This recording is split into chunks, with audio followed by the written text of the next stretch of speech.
Venäpellervo istui paloasemalla. Yhtäkkiä puhelin soi. Puhelimessa oli Penan kaksoisveli Perä, joka oli töissä alakerrassa. Siellä oli palo. Pena laittoi palomiesvehkeet päälle ja lähti alakertaan.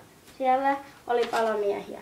Heidän nimet olivat Pertti, Paksu, Löllö, Urpo, Turpo ja Perä. Perä sanoi Penalle, ota tuo letku ja sammuta tämä tuli niin, että pääsemme sinne. Pena teki työtä käskettyä. Pertti, Paksu, Löllö, Urpo, Turpo ja Perä pääsivät pois tuliympyrästä. Pena koitti sammuttaa etuoven, mutta letkusta ei tullut vettä.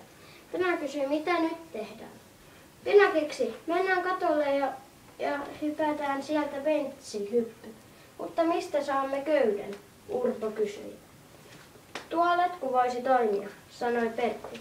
Kaikki ryntäsivät katolle, paitsi 3-tonninen Paksu. Paksu sanoi itsekseen, miksi mennä ylös kun on sivuovi? Samalla hetkellä Pertti, Löllö,